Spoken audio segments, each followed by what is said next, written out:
Miss Bart had not revealed to Gertie the full extent of her anxiety. She was, in fact, in urgent and immediate need of money to meet the vulgar weekly claims which could neither be deferred nor evaded. To give up her apartment and shrink to the obscurity of a boarding house, or the provisional hospitality of a bed in Gertie's Farish's sitting room, was an expedient which could only postpone the problem confronting her, and it seemed wiser as well as more agreeable to remain where she was and find some means of earning her living.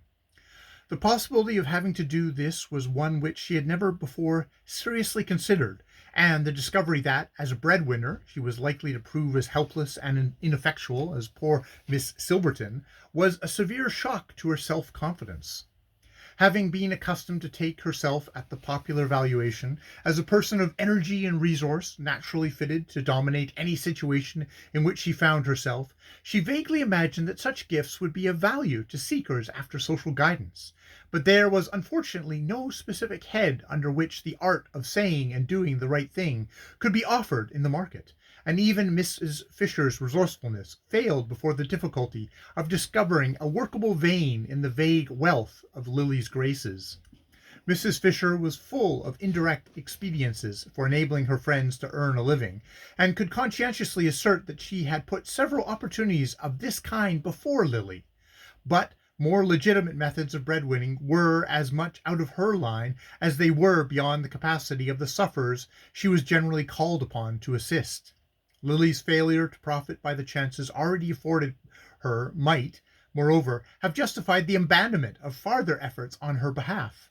But Mrs. Fisher's inexhaustible good nature made her an adept at creating artificial demands in response to an actual supply. In the pursuance of this end, she at once started on a voyage of discovery in Miss Bart's behalf, and as a result of her explorations, she now summoned the latter with the announcement that she had found something. Left to herself, Gertie mused distressfully upon her friend's plight, and her own inability to relieve it. It was clear to her that Lily, for the present, had no wish for the kind of help she could give. Miss Farish could see no hope for her friend but in a life completely reorganized and detached from its old associations, whereas all Lily's energies were centered in the determined effort to hold fast to those associations, to keep herself visibly identified with them as long as the illusion could be maintained. Pitiable as such an attitude seemed to Gertie, she could not judge it as harshly as Selden, for instance, might have done. She had not forgotten the night of emotion when she and Lily had lain in each other's arms, and she seemed to feel her very heart's blood passing into her friend. The sacrifice she had made had seemed unavailing enough. No trace remained in Lily of the subduing influences of that hour. But Gertie's tenderness, disciplined by long years of contact with obscure and inarticulate suffering, could wait on its object with a silent forbearance which took no account of time. She could not, however, deny herself the solace of taking anxious counsel with Lawrence Selden, with whom, since his return from Europe, she had renewed her old relation of cousinly confidence. Selden himself had never been aware of any change in their relation. He found Gertie as he had left her, simple, undemanding, and devoted, but with a quickened intelligence of the heart, which he recognized without seeking to explain it. To Gertie herself it would at once have seemed impossible that she could ever again talk freely with him of Lily Bart, but what had passed in the secrecy of her own breast seemed to resolve itself, when the mist of the struggle cleared, into a breaking down of the bonds of self, a deflecting of the wasted personal emotions into the general current of human understanding. It was not till some 2 weeks after her visit from Lily that Gertie had the opportunity of communicating her fears to Selden. The latter, having presented himself on a Sunday afternoon, had lingered on through the dowdy animation of his cousin's tea hour, conscious of something in her voice and eye which solicited a word apart, and, as soon as the last visitor was gone, Gertie opened her case by asking how lately he had seen Miss Bart.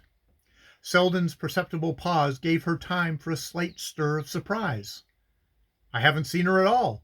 I've perpetually missed seeing her since she came back."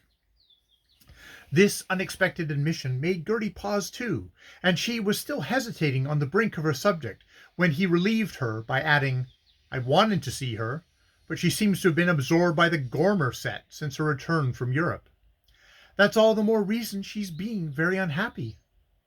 Unhappy at being with the Gormers?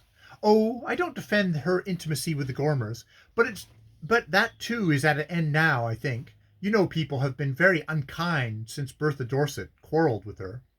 "Ah," Selden exclaimed, rising abruptly to walk to the window, where he remained with his eyes on the darkening street while his cousin continued to explain. "Judy Trenner and her own family have deserted her too, and all because Bertha Dorset has said such horrible things. And she is very poor. You know Miss Penson cut her off with a small legacy, after giving her to understand that she was to have everything."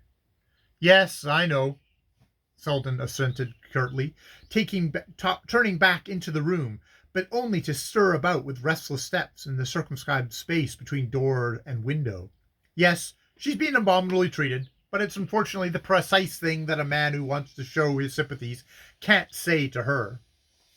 His words caused Gertie a slight chill of disappointment. "There would have been other ways of showing your sympathy," she suggested. Selden, with a slight laugh, sat down beside her on the little sofa which projected from the hearth. "What are you thinking of, you incorrigible missionary?" he asked. Gertie's colour rose, and her blush was for a moment her only answer. Then she made it more explicit by saying, "I am thinking of the fact that you and she used to be great friends, that she used to care immensely for what you thought of her, and that, if she takes your staying away as a sign of what you think now, I can imagine it adding a great deal to our unhappiness." "My dear child, I don't add to it still more, at least to your conception of it, by attributing to her all sorts of susceptibilities of your own." Selden, for his life, could not keep a note of dryness out of his voice, but he met Gertie's look of perplexity by saying more mildly, "But, though you immensely exaggerate the importance of anything I could do for Miss Bart, you can't exaggerate my readiness to do it, if you ask me to." He laid his hand for a moment on hers, and there passed between them, on the current of a rare contact, one of those exchanges of meaning which fill the hidden reservoirs of affection. Gertie had the feeling that he measured the cost of her request as plainly as she read the significance of his reply, and the sense of all that was suddenly clear between them made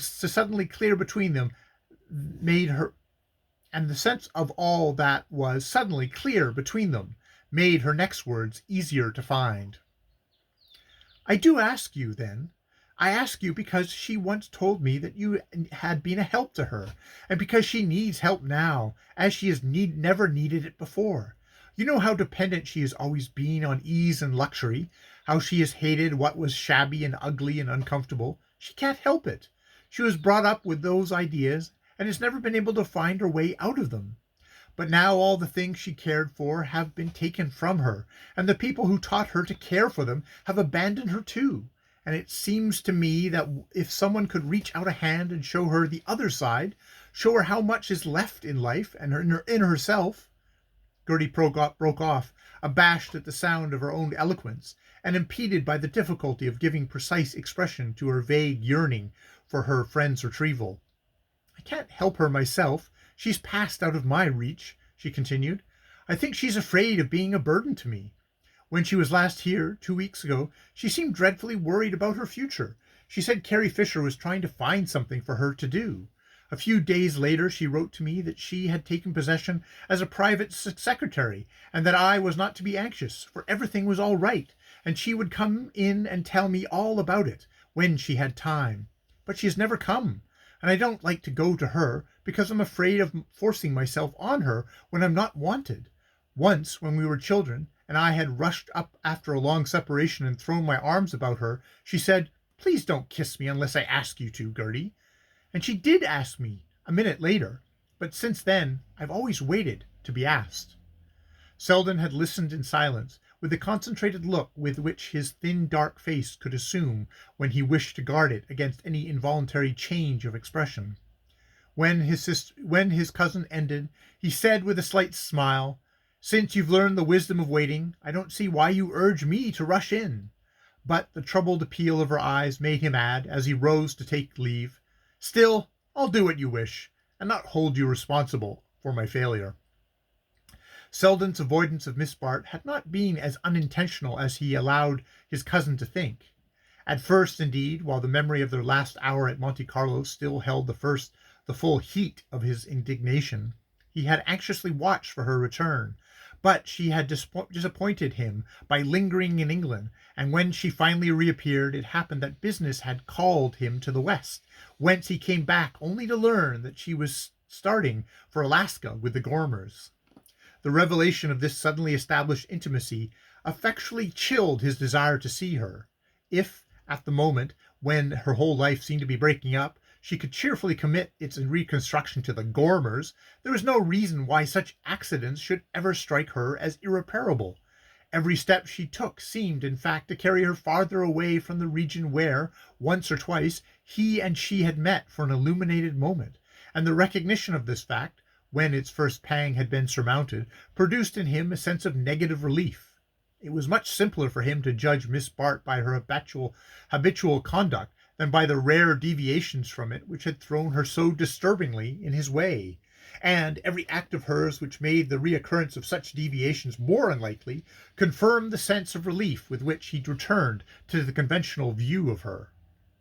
But Gertie Farish's words had sufficed to make him see how little this view was really his, and how impossible it was for him to live quietly with the thought of Lily Bart. To hear that she was in need of help, even such vague help as he could offer, was to be at once repossessed by that thought, and by the time he reached the street he had sufficiently convinced himself of the urgency of his cousin's appeal to turn his steps directly towards Lily's hotel. There his zeal met a check in the unforeseen news that Miss Bart had moved away, but, on pressing his inquiries, the clerk remembered that she had left an address, for which he presently began to search through his books. It was certainly strange that she should have taken this step without letting Gertie Farish know of her decision, and Selden waited with a vague sense of uneasiness while the address was sought for. The process lasted long enough for uneasiness to turn to apprehension, but when a slip of paper was handed him, it read on top of it, "Care of Mrs. Norma Hatch, Emporium Hotel." His apprehension passed into an incredulous stare, and this into the gesture of disgust with which he tore the paper in two and turned to walk quickly homeward. End of Chapter 8 of The House of Mrth, Book 2.